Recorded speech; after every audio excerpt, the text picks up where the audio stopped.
কংগ্রেসের শীর্ষ নেতৃত্বের নির্দেশে মালদায় কংগ্রেসের শ্রমিক সংগঠন আইএনটিইউসিতে রদবদল করা হলো বুধবার। মালদা শহরে বিএস রোড এলাকা অবস্থিত জেলা কংগ্রেস কার্যালয়ের হায়াত ভবনে রদবদলের সিদ্ধান্তের কথা জানান দিলেন জেলা কংগ্রেস নেতৃত্ব। আইএনটিইউসির মালদা জেলা সভাপতির পদ থেকে সরানো হলো লক্ষ্মী গুহকে, তার পরিবর্তে সভাপতি হলেন সন্দীপ সাহা।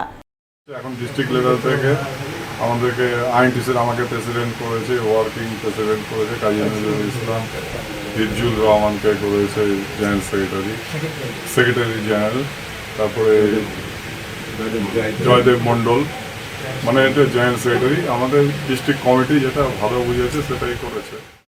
এদিকে জেলা কংগ্রেস নেতৃত্ব এই রদবদলের এই সিদ্ধান্ত জানান দিতে না দিতেই প্রকাশ এলো আইএনটিইউসির গোষ্ঠী কোন্দল। মালদা শহরের রথবাড়িতে অবস্থিত আইএনটিইউসির কার্যালয়কে ব্যক্তিগত সম্পত্তি বলে দাবি করে ওই অফিসে কাউকে ঢুকতে দেওয়া হবে না বলে সাফ জানান দিলেন বিদায়ী সভাপতি লক্ষ্মী গুহ।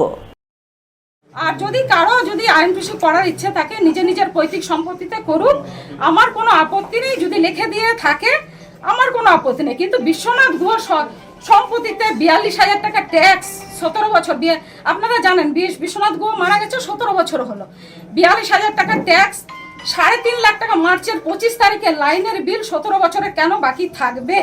আমার এই প্রশ্ন। আমার প্রশ্ন হচ্ছে অফিসটা ভেঙে পড়ছিল, আপনারা দেখছেন এখনো রং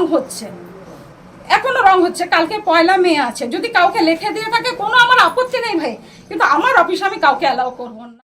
যদিও দক্ষিণ মালদার কংগ্রেস সাংসদ তথা জেলা কংগ্রেসের সহ সভাপতি ঈশা খানের দাবি, রথবাড়ির ওই অফিস আইএনটিইউসির নামে রয়েছে। কেউ ওই অফিসকে নিজের ব্যক্তিগত সম্পত্তি বলে দাবি করলে তারা আইনের দ্বারস্থ হবেন।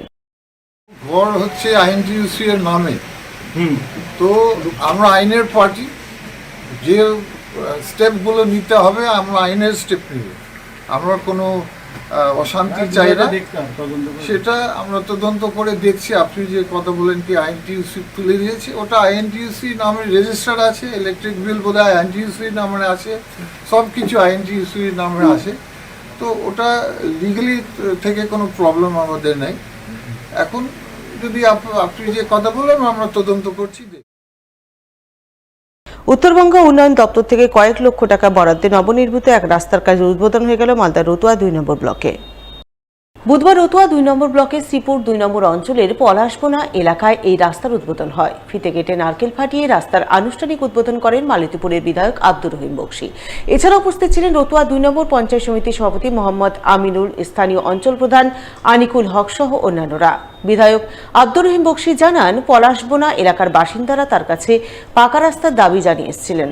সেই মতো তিনি উত্তরবঙ্গ উন্নয়ন দপ্তরের রাস্তা তৈরির প্রস্তাব পাঠান। প্রস্তাব মোতাবেক উত্তরবঙ্গ উন্নয়ন দপ্তর 1 কিলোমিটার রাস্তার জন্য প্রায় 84 লক্ষ টাকা বরাদ্দ করেছিল।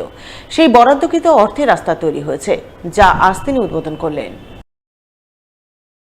আমাদের আজকে আমার বিধানসভা এলাকার শ্রীপুর 2 নম্বর অঞ্চলের পলাশবোনা গ্রামে আমরা এসেছি। উত্তরবঙ্গ উন্নয়ন দপ্তরের কাছে আমরা আপিল করেছিলাম, মানুষের খুব চাহিদা ছিল মাঠের একটা রাস্তা, প্রচুর ফসল টসল মাঠের আসে, সে রাস্তা ছিল না বলে মানুষের একটা আপিল ছিল। উত্তরবঙ্গ উন্নয়ন দপ্তর থেকে প্রায় 84 লক্ষ টাকা একটা রাস্তা আজকে উদ্বোধন হচ্ছে। এখানে প্রায় 1 কিলোমিটার রাস্তা, মাটির কাজও ছিল সব মিলিয়ে।